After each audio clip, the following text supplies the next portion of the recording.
Hello दोस्तों, कैसा चल रहा है आपका मेंस का प्रिपरेशन। होप अच्छा ही चल रहा होगा। आज ना मैं एक तो इस ये जो मॉक मैंने पिछले कल परसों में दिया था, यूट्यूब पे ही लाइव दिया था, उसका वीडियो अगर नहीं देखे हो तो देख सकते हो जाके। तो उसका ना मैं एक तो छोटा सा एनालिसिस कराऊंगा कि कैसे एनालिसिस करेंगे ना, कैसे आप बेहतर एनालिसिस करके। जैसे मॉक्स का तो बहुत सारा बेनिफिट होता है, ठीक है। एक बहुत इंपॉर्टेंट उसका जो बेनिफिट ये होता है ना कि उसको एनालिसिस करके ना हम देख सकते हैं कि किस कहाँ पे हमें काम करने की ज़रूरत है। और काम तो बहुत जगह करने की ज़रूरत होती है, लेकिन किस किस एरिया में ना हम कम इनपुट दे के ज़्यादा आउटपुट, बेटर आउटपुट ले सकते हैं, ठीक है। तो जैसे कि होता है कि अब किसी को दिखेगा कि अरे मेरा तो करंट अफेयर के एक दो क्वेश्चन, तीन क्वेश्चन हर मॉक में छूट रहा है, ठीक है। तो वो क्या करने करने लग जाएगा कि करंट अफेयर का पीडीएफ वीडियो वीडियो देखना स्टार्ट कर देगा, और 10-10 घंटे तक करंट अफेयर को एक महीने काम करेगा, ठीक है। अब उतना ज़्यादा इनपुट दे के आपको एक दो क्वेश्चन आएंगे, और आएंगे कि भी नहीं आएंगे कोई गारंटी नहीं रहता है एसएससी में, ठीक है। और एक दो क्वेश्चन आएंगे भी तो जो तुमने पढ़ रखा उसमें से आ गया तब तो ठीक है, और आ गया तो भी तब भी ठीक नहीं है यार। 10-10 घंटे, 8-8 घंटे तुम वीडियो देख के अगर वो इम्प्रूवमेंट ला रहे हो तो वो तुम्हें एक्चुअली वो तुम पे निगेटिव इम्पैक्ट, तुम्हारे ओवरऑल स्कोर पे निगेटिव इम्पैक्ट पड़ेगा, ठीक है। तुम्हें तो लगेगा कि चलो इतना मेहनत किया तो दो क्वेश्चन सही हो गए, लेकिन जितना मेहनत तुम करके वो दो क्वेश्चन सही किए होगे ना, उतना मेहनत में तुम अगर कहीं और करते हैं ना तो 4 क्वेश्चन 20 नंबर 30 नंबर बढ़ा लेते। तो ठीक है ना, तो वही चीज़ मैं आज आपको बताऊंगा कि कहाँ पे कैसे एनालिसिस करना है, कहाँ पे हमें देखना है कि किस किस चीज़ पे हम काम करके ना बेटर मार्क्स स्कोर कर सकते हैं, ठीक है। तो एक छोटा सा जल्दी जल्दी इसका एनालिसिस कर दूंगा, उसके बाद फिर जो मेन बातें हैं वो सब बताऊंगा, ठीक है। तो एक इसका, अगर आप टेक्स्ट बुक का सब्सक्रिप्शन आपके पास नहीं है, ऑब्वियस बात है मेंस वाले हो तो होगा ही तुम्हारे पास। और तो जो आपके दोस्त भाई बंधु हैं जो लाइब्रेरी में आपके होंगे उनको लेना होगा, तो अभी सबसे बड़ा ऑफर आया हुआ है, grand finale offer year and पे 31 तक ही चलेगा, ठीक है। 307 में, इससे सस्ता कभी नहीं हुआ है टेक्स्ट बुक आज तक, ठीक है। तो अगर जिसको लेना है वो ले लेना, और मेरा एक कोड है KOM, इसको लगा लेना चाहो तो। चाहो तो क्या, लगा ही लेना, और जिस जो दोस्त वगैरह हैं उनको थोड़ा बता देना मेरे कोड के बारे में, ठीक है। तो और इससे क्या है ना कि एक बार अगर आपने सब्सक्रिप्शन लिया तो फिर आप किसी भी मॉक दे सकते हैं, SBI का, बैंक का, रेलवे का, स्टेट एग्जाम्स वगैरह का, सारे जितने भी इस पे मॉक अवेलेबल है, CDS FCAT वगैरह सबका दे सकते हो, ठीक है। तो ले लेना अच्छा ऑफर। बाकी जल्दी से शुरू करते हैं एनालिसिस, और छोटा सा एनालिसिस करूँगा, और उसके बाद जो मेन बातें हैं वो सब बताऊंगा, ठीक है। कि कैसे आप स्कोर को बूस्ट कर सकते हैं, जिनका 280 290 आ रहा है, 300 आ रहा है, वो 320 330 पर कैसे जा सकते हैं, ठीक है। ईजी सा ही मॉक था, दिए होगे तो तुम्हें पता होगा। 275 रैंक 342 में ये दिखा रहा है ना कि ज़्यादा फर्जी लोगों ने मॉक नहीं दिया है। इसमें भी होंगे 50-100, तो इसमें भी फर्जी लोग होंगे, ठीक है। क्योंकि 342 नंबर कितना भी इजी मॉक है ना, 342 350 के आसपास मार्क्स ला रहे हो तो 200 150 200 तक रैंक आने का चांस है आराम, बहुत ज़्यादा। मतलब इजी वाले में अगर इतना मार्क्स, तो अगर थोड़े से अच्छे मॉडरेट लेवल के मॉक में तब तो टॉप कर जाओगे। तो मतलब टॉप 100 में तो कन्फर्म आ जाएगा, टॉप 50 टॉप 100 में। तो इसमें थोड़े कम फर्जी होंगे, इसलिए बेहतर लग रहा है। नहीं तो इतने मार्क्स लाने के बावजूद जो एक प्लेटफॉर्म है वो तो मल्टीप्लायर वगैरह यूज कर, फर्जी तो होते ही हैं, मल्टीप्लायर यूज कर लेता है और बहुत खतरनाक रैंक दिखाता है उसमें। अगर 342 ला रहे हो इजी टू मॉडरेट वाले में ना, तो उसमें 2-4 हज़ार रैंक दिखाता है, ठीक है। 2-4 हज़ार 5 हज़ार हमेशा का आदत है, पिछले बार भी होता था, लेकिन इन सब चीज़ों से फ़र्क नहीं पड़ना चाहिए, क्योंकि वो फर्जी रहता है। मैंने कई बार ये चीज़ें बता रखा है, ठीक है। तो जल्दी से शुरू करते हैं। मैं फर्स्ट सेक्शन में मतलब सारे सही है, इजी ही था, तुम दिए होगे तो पता होगा, तो कुछ क्वेश्चन बस अच्छे थे। और सेक्शन 2 में मेन ज़्यादा देखना है, ठीक है। तो देखो मैथ में तो मेरा कहीं अब देखने का ज़रूरत ही नहीं लग रहा है, ठीक है, क्योंकि इजी था। इसमें क्या होगा ना कि जब थोड़े से अच्छे रहेंगे ना, तुम्हें ये चीज़ देखना रहेगा कि तुम जब, जैसे मान लो मेरा 7 नंबर गलत रहता, तो मैं देखता कि इसमें मैंने क्या गलती किया, कैलकुलेशन मिस्टेक किया है या सिल्ली मिस्टेक। इसके लिए ना बहुत लोग मुझसे पूछते हैं कि सिल्ली मिस्टेक हो रहा है, कैलकुलेशन मिस्टेक हो रहा है, क्या करें। अरे इसका प्रैक्टिस के अलावा कोई उपाय नहीं है, ठीक है। प्रैक्टिस करते रहो मॉक का, जो तुम्हारे सिली मिस्टेक हुए हैं उनको कोशिश करो, बस नेक्स्ट मॉक देने के टाइम ना वो कॉन्शियस रहना कि जो जो मिस्टेक तुमने पहले कर रखा है ना, उस टाइप का कुछ मिस्टेक तुमसे दोबारा रिपीट ना हो। मिस्टेक रिपीट नहीं करोगे ना, तो धीरे धीरे तुम परफेक्शन की ओर चले जाओगे, ठीक है। जैसे कि मैं बताता हूँ,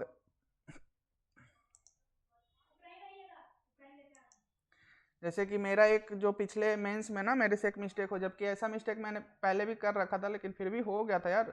वहीं हो जाता है, मतलब गारंटी नहीं रहता है कि नहीं होगा, लेकिन कोशिश करोगे ना कि कॉन्शियस रहोगे, कंटिन्यूसली अपने मिस्टेक को ध्यान में रखोगे, उस वैसा मिस्टेक ना करोगे तो नहीं होगा। एक मिस्टेक जो मैं काफ़ी बार बता चुका हूँ कि अल्कोहल इज टू वाटर का रेशियो दिया हुआ रहता है बार बार, और लास्ट में वाटर इज टू अल्कोहल का उल्टा पूछ लेता है।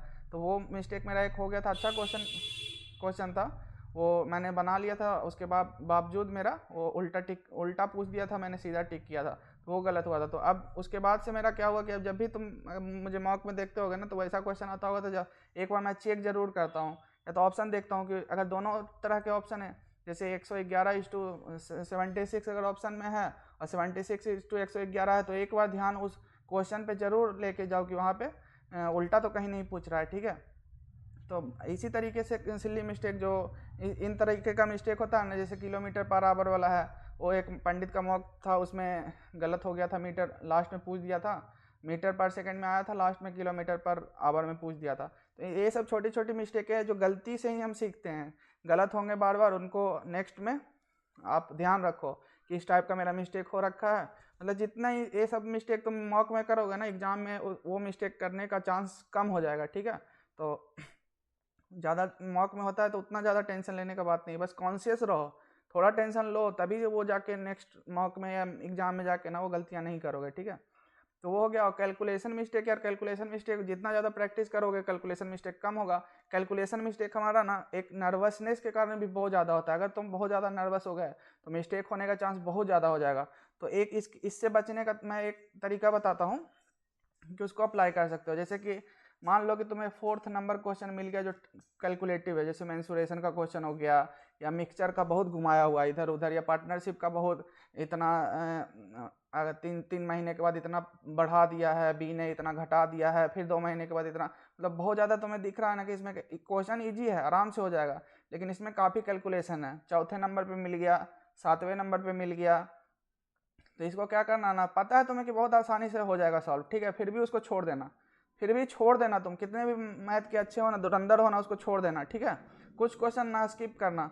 तो क्या होगा ना, इसको ना डायरेक्ट एग्जाम में तुम इम्प्लीमेंट नहीं कर सकते हो, तुमको कंटिन्यूसली मॉक में ये सब जब बार बार तुम चीज़ें छोड़ोगे, बाद में लास्ट में जाके करोगे ना, तभी तुम एग्जाम में कर पाओगे, ठीक है। ऐसा नहीं कि डायरेक्ट एग्जाम में जाके इम्प्लीमेंट करने का कोशिश करना। तो क्या होगा कि 1-2 मिनट तुम टाइम वेस्ट कर दोगे पढ़ने में ही, उसके बाद तुम सोचोगे यार अब छोड़ता हूँ, तो उसके बाद छोड़ोगे, लास्ट में फिर करोगे तो उतना टाइम वेस्ट हो गया ना, फिर तुम्हें टाइम बचा नहीं पाओगे कि लास्ट में तुम फिर उसको कर पाओ, ठीक है। तो टाइम मैनेज नहीं हो पाएगा, तो इसलिए उसको प्रैक्टिस में लाओ, इसमें मॉक में ही।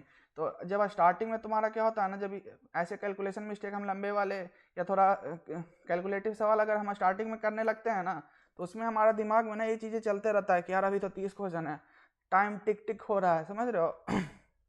तो हमारा नर्वस हम ज़्यादा होते हैं, ठीक है। तो गलती होने का ना वो 2x4 या 300 प्लस एक जो मॉक जो मैंने बताया उस प्लेटफॉर्म पे 300 प्लस 325 375 मैंने कर दिया था।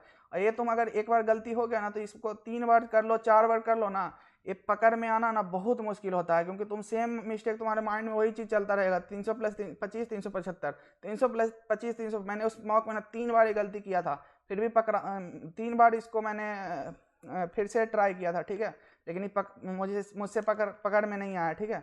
और मॉक के बाद भी मैं कर रहा हूँ तो सेम मिस्टेक कर रहा था, ठीक है। तो ये सब चीज़ें एक बार हो गया ना, तो दोबारा तुम उसको ठीक कर पाओगे ना, उसको पकड़ पाओगे ना, उसका चांस बहुत कम होता है, क्योंकि हम बहुत ज़्यादा, हमारा दिमाग बहुत मतलब समझ रहे हो ना, बहुत फास्ट काम करने का कोशिश कर रहा होता है, बहुत कुछ चल रहा होता है दिमाग में, टाइम जा रहा है, मेरे पास इतना क्वेश्चन है। तो इस ऐसे वाले क्वेश्चन को ना, जो थोड़े से कैलकुलेटिव होते हैं, थोड़े से उसमें कैलकुलेशन होता है, ज़्यादा कैलकुलेशन होता है, उस क्वेश्चन को क्या करना, स्किप कर देना। जब 30 क्वेश्चन तक तुम चले गए, ठीक है, मान लो तुमने 6 या 7 क्वेश्चन छोड़ रखे हैं, 23 क्वेश्चन या 24 क्वेश्चन तुम्हारे हो गए, ठीक है, 23 और 24 क्वेश्चन तुम्हारे हो गए। अब जब तुम करोगे ना कैलकुलेटिव क्वेश्चन थोड़े से जिसमें कैलकुलेशन रहेंगे, तब तुम्हारे दिमाग को पता रहेगा, ठीक है, कि 23 तिया 69 या 24 तिया 72 72 नंबर तो मेरे आ गए हैं यार, समझ रहे हो ना, 72 तो मेरे सॉल्व हो गए हैं। तुम्हें इसका प्रेशर नहीं रहेगा। जब हम स्टार्टिंग में 4th क्वेश्चन में जब कैलकुलेटिव क्वेश्चन करने लगते हैं ना, तो ये जो 26 क्वेश्चन बचा हुआ है ना, उसका प्रेशर उस पर भारी हो जाता है, ठीक है। तो उसमें ना ज़्यादा हम नर्वस होते हैं, ज़्यादा वहाँ पे कैलकुलेशन मिस्टेक होने का ज़्यादा, जो ये 300 + 25 375 या 16 × 3 56 कर दोगे या 46 कर दोगे, समझ रहे हो ना, इस तरीके का मिस्टेक होने का चांस ज़्यादा रहेगा। लेकिन जब तुमने 24-25 क्वेश्चन कर लिए, लास्ट के 5 ही क्वेश्चन बचा हुआ है, तो अब जो तुम्हारे ऊपर प्रेशर होगा ना, वो सिर्फ 3-4 क्वेश्चन का होगा। तुम्हें लगेगा ठीक है, 4 में 2-3 भी सॉल्व हो गया, तो भी सॉल्व हो गया, तो ज़्यादा टेंशन नहीं है, ठीक है। तब तुम कैलकुलेशन मिस्टेक, सिली मिस्टेक कम करोगे। तो इसको ट्राई करना, इम्प्लीमेंट करने का कोशिश करना, ठीक है।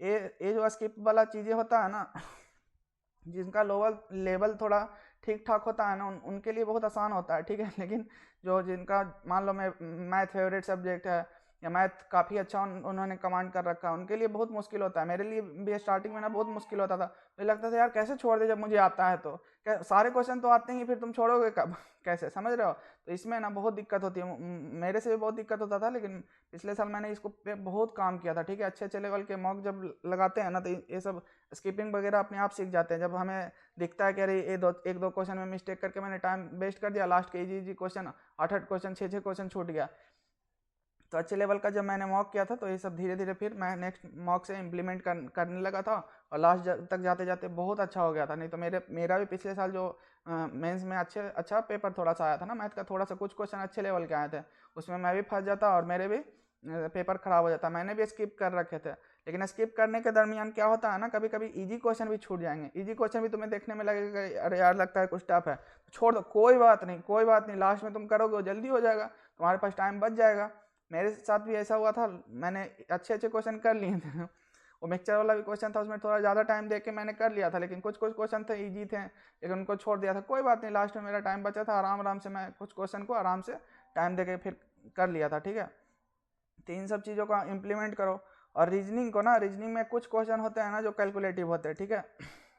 जैसे डाटा सफिशिएंसी का क्वेश्चन हो गया, ब्लड रिलेशन के कभी कभी क्वेश्चन काफ़ी कॉम्प्लिकेट करके दे देता है, या ज़्यादातर तो वही जो सीटिंग अरेंजमेंट हो गया, डाटा सफिशिएंसी, इनके क्वेश्चन थोड़े से रहता है, ठीक है। तो उनको भी लास्ट में किया करो, कोशिश करो कि उसको स्किप कर दो, लास्ट में कर लो, ठीक है। और क्या उसमें, ठीक है।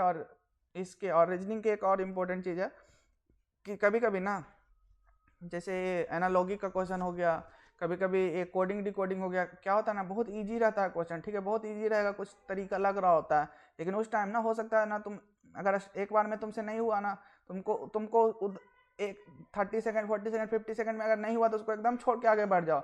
उस टाइम वही प्रेशर फील होता है, प्रेशर में ना तुम वो छोटी चीज़ तुम्हें कभी कभी मतलब अच्छे चीज़, बहुत जो कॉम्प्लिकेटेड कोडिंग डिकोडिंग है ना, तुमसे तुरंत हो जाएगा, लेकिन कभी कभी ईजी वाला चीज़ ही तुम्हें नहीं दिखेगा, तो तुम उसको कितना भी करते रह जाओगे ना, तो वो नहीं है दिखेगा, तुम उसमें भीड़ जाओगे और टाइम वेस्ट कर लोगे, ठीक है। तो उसको अगर छोड़ के, जब वही प्रेशर जब रिलीज हो जाएगा ना, जब तुम मैथ के 26-27 क्वेश्चन कर लोगे, रीजनिंग का पूरा पेपर कंप्लीट हो गया, अभी तुम्हारे पास 6 मिनट 8 मिनट 10 मिनट टाइम बचा हुआ है, अब तुम्हारे पास टाइम है, प्रेशर पूरी तरीके से रिलीज हो जाता है, ठीक है। उस टाइम अगर उस क्वेश्चन को करोगे ना, फट से दिख जाएगा। हमेशा मैंने नोटिस किया है कि रीजनिंग के क्वेश्चन जब हम छोड़ देते हैं ना, स्टार्टिंग में कितना भी टाइम वेस्ट कर देते थे पहले, कि यार हो ही जाएगा ये लगा देता हूँ, नहीं तो ये तरीका लगा देता हूँ, कभी इधर से घुमा दो, कभी उधर से कभी माइनस कर दो, कुछ भी कर दो, उस टाइम अगर नहीं दिखा तो नहीं है दिखेगा, ठीक है।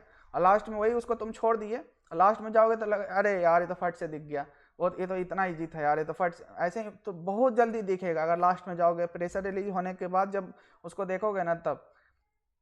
तो ओवरऑल मैंने लगभग बता दिया है चीज़ें। चलो अब नेक्स्ट मूव करते हैं, इसमें कुछ और बचा नहीं ना। और इसमें कुछ लोगों का क्या होता होगा ना, कुछ क्वेश्चन जो अच्छे लेवल के हैं ना, वो नहीं बनते होंगे मॉक में, ठीक है। तो कोई बात नहीं, मॉक में नहीं होते हैं ना, तो ज़्यादा दुखी नहीं होना है, ठीक है। मॉक के बाद उसको सॉल्व कर लिया करो, थोड़ा ज़्यादा टाइम दे के भी अगर सॉल्व हो जाता है तो सॉल्व कर लिया करो। उसमें से तुम देखो 6 क्वेश्चन अगर तुमसे मॉक में नहीं हुए हैं ना, तो जाके देखोगे ना, तो 3-4 क्वेश्चन तुमसे हो जाएंगे, और 2-3 क्वेश्चन नहीं है, उसके सॉल्यूशन देख लो, या किसी से ग्रुप वगैरह में जुड़े होगे, या तो मेरे डॉट ग्रुप में टेली में जुड़ सकते हो, वहाँ पे पूछ सकते हो, ठीक है। उसमें अच्छे लड़के हैं, कोई ना कोई बता देगा, मुझे टाइम अगर रहेगा तो मैं भी बता देता हूँ लेकिन ये एक्सपेक्टेशन से नहीं आना कि मैं ही बताऊंगा, क्योंकि अब उतना मेरे पास टाइम नहीं रहता है पहले के जितना, ठीक है। पहले ज़्यादा रहता था तो मैं दिन भर डॉट ही सॉल्व करता रहता था, ठीक है। तो इंग्लिश में आते हैं, इंग्लिश में मेरे कितने 2 गलत हुए हैं, कौन कौन से? एक पहले तो ये देख लेना कि क्या क्या गलत हुआ। स्पेलिंग मिस्टेक हो गया। इनोसेंट ही तो CENT होगा। डिजेनरेट ये भी गलत है। पेकेंट मुझे लगा, पेकेंट में मुझे लगा पेक्यूंट नहीं होता, पेक्यूंट, ऐसा सोच के मैंने सोचा कि ये तो गलत ही है, तो बच गया। अनब्लेमिश, इसमें क्या होता है ना कि पूरा स्पेलिंग याद कर पाना ना बहुत मुश्किल चीज़ है कि तुम उतने सारे सबका स्पेलिंग रटे हुए हो। तो हमें ये PYQ वाले एक पंडित का ना एक PDF है छोटा सा, उसको अच्छे से ना लिख के बार बार प्रैक्टिस कर लो। ऐसा नहीं कि उसको भी रटने जाओगे तो रट नहीं पाओगे पूरा, तो बस लिख के प्रैक्टिस कर लो उसको बार बार। जब लिख के प्रैक्टिस करोगे ना, जब तुम मॉक में आएगा, जैसे देखो इसमें एलिमिनेट करना पड़ना बहुत ज़्यादा जोड़ना। तुम मेरे इंग्लिश का जब देखते होगे, अगर जो लोग भी देखे होगे कि मैं कैसे सॉल्व करता हूँ, उसमें मैं ऑप्शन एलिमिनेशन पे ना बहुत ज़्यादा जोड़ देता हूँ, ठीक है। जैसे कोई क्वेश्चन है, उसका आंसर मुझे दिख गया ना, फिर भी मैं बाकी ऑप्शन चेक करता हूँ। ये चीज़ें तुम रीजनिंग में भी देखे होगे, इंग्लिश में भी देखे होगे। इससे क्या होता है ना, मिस्टेक्स नहीं होते हैं, ठीक है। कभी कभी लगता है कि अरे ये इसका टेंस देख लिए, जैसे वो वॉइस में नरेशन में नहीं होता, टेंस देख लिए और इसमें टेंस सही है, उसको टिक करके आगे बढ़ जाते थे, तो गलती हो जाता था। क्योंकि कुछ छोटी छोटी चीज़ें चेंज कर देता है, कहीं पे दिस का दैट कर देगा, कहीं पे कुछ छोटी छोटी चीज़ें चेंज कर देता था, ठीक है। तो उस ऑप्शन जब हम रिजेक्ट कर रहे हैं, कोई गलती अब ढूंढ लिए कि इस ऑप्शन में ये चीज़ गलत है, तो वो तो सही नहीं हो सकता है ना। बी में देख लिए गलत हो गया, सी में देख लिए, इसमें भी अगर देख लिए कि इनोसेंट गलत हो गया, तो अभी सही नहीं हो सकता है ना। डिजेनरेट गलत हो गया तो ये तो सही नहीं हो सकता। लेकिन इसमें मुझे पेकेंट में मुझे लगा कि पिक्यूंट करके एक होता है ना, PIQ ऐसे करके, तो मुझे लगा वो बोला है, तो इसके लिए मुझे लगा ये गलत होगा। तो अनब्लेमिश्ड में मतलब अगर यहाँ पे कुछ ऐसा रहता ना जो मुझे दिख जाता कि वो गलत है, तब मुझे ये दिख जाता कि अनब्लेमिश्ड में ना BLEMILE होता है, ठीक है। LE होता है, और बेसिक बात ये LE होता होगा। लेकिन जब मुझे ऑप्शन एलिमिनेट नहीं हुआ ना, तो मुझे लगा कि यही सही होगा, ठीक है। ऐसे करके मैं मार देता हूँ। क्या यार, Haryana case cover, Haryana case cover company trust, ये वाला तो सही था। Rapid urbanisation and agrarian situations are not behind the large scale migration in search of, not behind वही तो था। बी तो गलत है, बी गलत है, ए सही है। The real issue to address is the wide parities between the urban and, ए भी सही था, यही तो लगाए थे। ए ओनली है, सी में क्या गलती है? The real issue to address is the wide parity between the, this statement not supported by the text talks about the disparity। अरे यार disparity था और parities लिखा हुआ था। देखो छोटी छोटी चीज़ें हैं ना, अगर इसको थोड़ा सा ध्यान से कर दे तो ये सही हो जाता। बहुत छोटी चीज़ है, ऐसे ऐसे करता है इस तरीके का। आप गलती, जैसे ये देखो मेरा यहाँ पे गलत हो गया, तो यही चीज़ को ना, ये सिली मिस्टेक ही है। यहाँ पे पैरिटीज है, पैसेज में पैरिटी दिया हुआ, डिस्पैरिटी दिया हुआ, यहाँ पे पैरिटी लिख दिया, तो अभी मेरा गलत हुआ। जब मैं नेक्स्ट बार इस टाइप का कभी सॉल्व करता रहूँगा, तभी छोटी छोटी चीज़ों पे मैं थोड़ा सा कॉन्शियस रहूँगा कि अरे मेरा वो टेक्स्ट बुक का वाला लाइव मॉक में मेरा पैरिटी डिस्पैरिटी से गलत हो गया था, कहीं इसमें चेंज तो नहीं है ना। ऐसे करके मैं देखूंगा, ठीक है। देखते हैं जब हम ऐसे ऐसे गलतियां करते हैं ना, गलती करना मॉक में ना बहुत फायदेमंद होता है। तो मैं ये बता देता हूँ कि तुम जितना, मतलब ऐसा नहीं कि एकदम इतना फ्लैट गलती कर दिए कि 200-250 नंबर ला रहे हो, तो उससे डीमोटिवेट, मतलब फ़ायदा तो तब भी होगा अगर उस पर काम करोगे, उस पर देखोगे कि क्या गलती है। लेकिन उसमें इतना ज़्यादा तुम डीमोटिवेट हो जाओगे ना कि फिर वहाँ से तुम उस पर काम करने के बजाय तुम खुद ही सोचने लगो कि मैं तो बेकार हूँ, मेरा तो कुछ नहीं होना है। फिर तुम 25 का 26 के बारे में सोचने लगोगे, मतलब 26 नहीं 25 के बारे में सोचने लगो। तो थोड़ा सा ठीक करना है। बाकी इस टाइप का जो मिस्टेक है ना, वो फायदेमंद ही होता है मॉक में, ठीक है। तो ये चीज़ हो गया।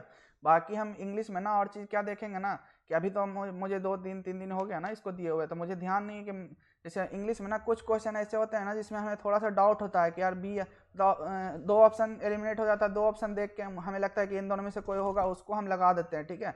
तो अब इसमें तो सही अगर गलत हो गया तो हमको दिख जाएगा कि यार ये इसमें ये सोचे थे, और ए वाला ऐसे करके, जैसे अनब्लेमिश्ड में हम क्या पिक्यूंट का PIQ ऐसे वाला ओ पिक्यूंट करके होता है ना, वो सोच के हम लगा दिए थे। तो ये तो ध्यान है, ठीक है। ये तो गलत हो गया तब तो पता चल ही जाएगा कि अच्छा मैंने वो सोचा था। लेकिन अगर कोई क्वेश्चन जैसे एरर वाले भी क्वेश्चन में भी कुछ 2 दिखता है कि यहाँ पे ए है वहाँ पे वो है, तो वो तुरंत तुम एनालिसिस करते होगे ना, तो वो चीज़ें ध्यान रहती है कि हाँ मैंने इसमें 2 चीज़ें सोचा था। तो उस क्वेश्चन को पे भी जाके ना उसको देखना, उसको कंफर्म करना है कि इन दोनों में मुझे डाउट था, मैंने इन दोनों में ए लिया था, तो एक गलत हुआ था, तो उसमें जब तक अगर कंफर्म नहीं करोगे ना, सेम क्वेश्चन आ जाएगा ना, तो ज़रूरी नहीं है कि तुम इस बार जैसे 2 ऑप्शन में तुम कंफ्यूज हो गए थे, उसको तुम मॉक देने के बाद तुम्हारा सही हो गया, ठीक है, तो उसको जाके कंफर्म नहीं किए कि क्यों, मतलब दोनों में से कौन एक्चुअल में आंसर था। तो एक कन्फ्यूजन तुम्हारे दिमाग में हमेशा रहेगा। जब तुम अगर एग्जाम में मान लो कि अगर सेम क्वेश्चन आ गया ना, तो तुम मैक्सिमम मतलब चांस है कि हो सकता है दोनों में तुम 50-50 हो गया, 2 ऑप्शन एलिमिनेट कर लिए थे, उन दोनों में से एक लगाया था, ठीक है। तो अब क्या हो गया, तुम यहाँ पे तो तुम सही वाला लगा दिए, लेकिन एग्जाम में जो जरूरी थोड़े है कि तुम 2 में कंफ्यूज हुए तो 2 में से एक लियो यहाँ पे। तो जरूरी नहीं है ना कि यहाँ पे जो लियो एग्जाम में भी वही लोगे, हो सकता है तुम सेकंड वाला ले लोगे तो वहाँ जाके गलती कर दोगे। तो कन्फर्म होना बहुत ज़रूरी होता है। तो वैसे वाले क्वेश्चन को या तो लिख लिया करो एग्जाम मॉक देते टाइम ही, या मॉक ज़्यादातर लोगों को याद रहता होगा कि मैंने इन क्वेश्चनों में ना 2 में से एक लिया है, तो उन क्वेश्चनों को तो देखना ही देखना है, ठीक है। और यार जिनके वो कैब जैसे स्पेलिंग वाला गड़बड़ हो रहा है, तो स्पेलिंग वाला वो पंडित का जो पीडीएफ है उससे हम लिख लिख के प्रैक्टिस करना ही पड़ेगा। उसका और कोई उपाय, बहुत सारे लोग मुझसे भी पूछते हैं, मुझसे भी मेरा भी दिक्कत था यार, ऐसा नहीं है मैं थोड़े हीरो था स्टार्टिंग से ही कि मेरे सब कुछ आता ही था, सब स्पेलिंग मेरे भी स्पेलिंग में बहुत मिस्टेक होता था, बहुत दिक्कत होता था। तो मैंने भी अमन सर से पूछा था कि क्या करूँ सर इसके लिए, तो उन्होंने बताया था लिख लिख के करो, रट्टा मारो। मैंने बोला सर रट्टा मारने वाला तो काम नहीं होता, तो बोले लिख लिख के। फिर मुझे वो पीडीएफ मिला था, तो एक पहले से पीडीएफ था, अमन सर ने दिया था स्पेलिंग वाला, PYQ का स्पेलिंग, तो उसको मैंने लिख लिख के करता था थोड़ा बहुत, बाकी मॉक वगैरह से होता था। लेकिन मेंस के टाइम में ये पंडित का जो पीडीएफ वो बहुत अच्छा है, PYQ के वो बहुत मतलब कैटेगरी में कर करके दिया, मुझे तो याद भी नहीं है कैसा था, लेकिन ऐसा शायद कुछ कैटेगरी में है कि ऐसे वाले ऐसे, आई ई वाले अलग ऐसे यहाँ पे हैं, ई आई वाला यहाँ पे हैं, ऐसे करके कुछ तो उसने सेग्रीगेट करके रखा है तो बहुत अच्छा है। उससे लिख लिख के करना बहुत ज़रूरी है स्पेलिंग में, लिख लिख के करोगे तभी इम्प्रूव होगा, ठीक है। ये हो गया। फिर वोकैब के यार तुम्हें अगर दिक्कत हो रही है, वोकैब गलत हो रहा है, तो पी वाई तुम देखोगे ना 80-90% मॉक में सारे PYQ के ही वोकैब आते हैं, और सिर्फ मॉक में नहीं एग्जाम में भी PYQ के वोकैब आते हैं, ठीक है। तो उन पर काम करो यार, उन पर जितना ज़्यादा कमांड करोगे PYQ के उतने सही होंगे, क्योंकि सेम आएगा, तुम देखोगे तो सेम आता है 80-90% क्या 100, कभी कभी 100% पूरा PYQ आता है, 80-90% चांस है कि PYQ ही आएगा, ठीक है। तो उन पर काम करो। और बाकी पैसेज PQRS क्लोज टेस्ट इन सब में गलत हो रहा है, तो उनके जितना ज़्यादा प्रैक्टिस करोगे ना उतना फ़ायदा होगा अच्छे लेवल के। मैंने स्टार्टिंग में भी अमन सर का रिकमेंड किया था कि उनके मेंस का जो बैच वगैरह उनमें काफ़ी अच्छे लेवल को करवाते थे, पिछले साल तो करवाए थे, इस बार का मुझे पता नहीं है, लेकिन वो करवाए होंगे तो अच्छे लेवल, इतने मतलब ट्रस्टवर्दी आदमी है, मतलब टीचर है ना, कि वो अच्छा ही करवाते हैं, ठीक है। वो पैसे अगर उनको दिए हो तो वो 100% वसूल कर मतलब ट्राई करते हैं कि जो मुझे पैसे दिए तो उनका मैं पैसे वसूल करवाऊँ, ठीक है। तो वो काफ़ी अच्छे लेवल का, अगर किसी और से कर रहे हो तो कहीं से भी करो, प्रैक्टिस करो। ये जो कंप्रीहेंशन पार्ट है ना, पैसेज PQR क्लोज है, इसका कोई और उपाय ही नहीं है, रामबाण उपाय। वो छोटी छोटी जो चीज़ें स्टार्ट वो सबको पता हो जाता है कि इसके बाद ये लगाना है, इसके बाद ये इसको ऐसे पेयर बनाना है, ये सब चीज़ें सब कोई सीख जाता है। लेकिन वो सिर्फ वो सीखने से नहीं इम्प्रूवमेंट आएगा मैक्सिमम प्रैक्टिस से। जितना ज़्यादा प्रैक्टिस करोगे उतना ज़्यादा तुम्हारा वो इम्प्रूव होगा, ठीक है।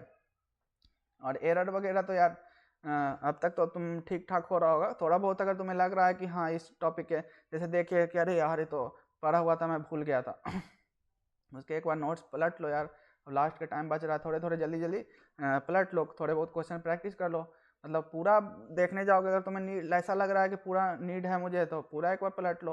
और थोड़ा बहुत लग रहा है कि थोड़ा थोड़ा मैं अभी कर लूँगा, तो उतना से काम चला। मतलब जो टॉपिक लग रहे हैं कि हाँ, और कुछ टॉपिक होते हैं ना जो रटने वाले होते हैं, बहुत टाइम हो जाता है तो हम भूल जाते हैं, ठीक है। जैसे नाउन हो गया, सुपरफ्लूअस हो गया, आर्टिकल हो गया और भी कुछ कुछ हैं, उन सबको ना एक बार ज़रूर देख के जाना मेन से पहले, ठीक है। और फिक्स प्रीपोजिशन वाला हो गया, प्रीपोजिशन में भी काफ़ी रहता है ना कि इसके साथ ये हो जाता है, उसके साथ वो हो जाता है, 2-3 तरह के होते हैं, उन सबको एक बार मेन से पहले देख के ही जाना, ठीक है।